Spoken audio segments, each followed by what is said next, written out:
Happy Thursday, everybody. It's Coley Cole Live here, back in Vegas. Um, Tuesday, once again, in the airport, so I wasn't able to do my live, but I tried to do little Coley Cole traveler things while I was gone, Tales of a Traveler, but I'm back now. And I was looking at the calendar that I created for this year, and the month of July is Self-Care Month. And the calendar was behind me on my desk, or on the wall behind my desk. And I don't, sometimes I don't look and turn around to look at the calendar because you kind of use your phone. But today I was walking past the office and I looked at the calendar and I said self-care. And I read everything that it said.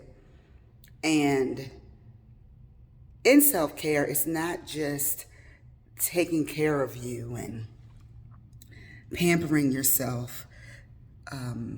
Self-care is also about learning what flaws you have and learning how to deal with them and humbling yourself enough to know I have them. With businesses and life and relationships, you learn things about yourself. And sometimes it's not pretty what you see, but it's helpful if you take what you see and work on it. If you take what you see and try to do better. Now, is it going to happen overnight? No. But for me, like, I'm 46 and some things I've been doing for like 46 years or things that are a constant, I'm not going to say struggle, but a constant challenge to overcome because they're habits, are things that you notice during your self-care time, if you really take the time to look. Because just because you find those, can you say that? Just because you find things that are still in need of help does not mean that it's not a self-care time. That's also self-care when you dig down deep and say, I can do better, I know better, or let me learn. I used to do a whole lot of self-help books and things like that.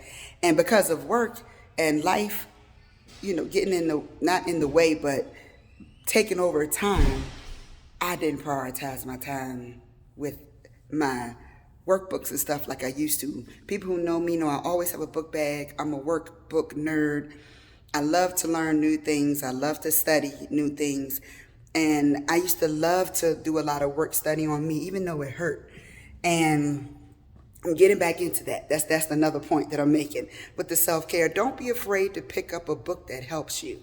Don't be afraid to pick up a book on boundaries or on self-love or anger management or mental health or physical health or just even learning about strategies and how to think and critical thinking and income things. Just don't be afraid to learn more. You can always learn. Now, I'm always learning, but sometimes I don't make the time to, what's the word I'm looking for? Apply what I've learned because I'm so busy doing things. So it's like I learn it, I listen to it, and I don't use it because I'm busy instead of reminding myself that this is what I learned in that book or this is what I've been practicing or let me be very intentional about working on this part of my life or this part of my personality or this part of my attitude so that I can be a better me for me and for the world. So I wanted to bring this to you today because, people see me traveling and all that kind of stuff, or they see me working out. I'm in the gym now and things like that. And I talk a lot about self-care. But one thing I didn't mention to you all was that self-care sometimes is not pretty and it causes you to go deep. It causes you to really work on things. And once you realize that you have those things to work on, the easier your life becomes. Because when you fight who you are, that's where the struggle is. When you fight trying to believe that you actually are a certain way, that's where the struggle begins.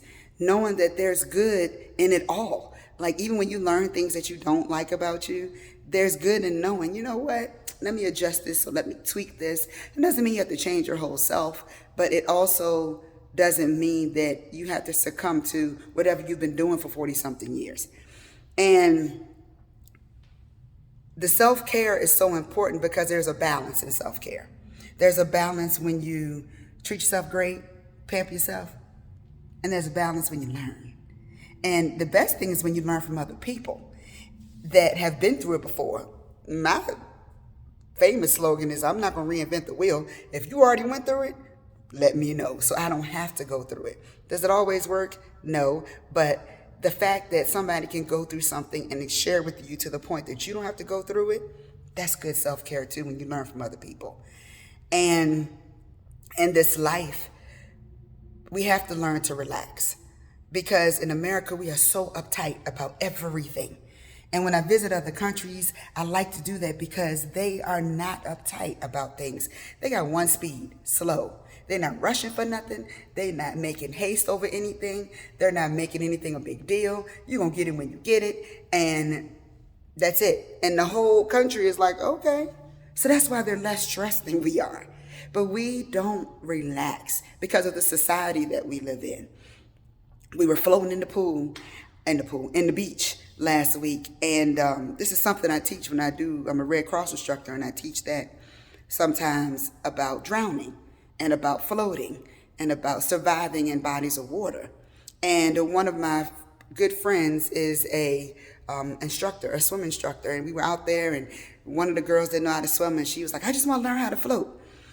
And she said something that I always say in my classes in Red Cross, and it just kind of hit me deep. And she was floating, and she was talking to us while she was floating, and she said, if you just relax, you'll float. If you don't panic, you won't drown. Your body will naturally float.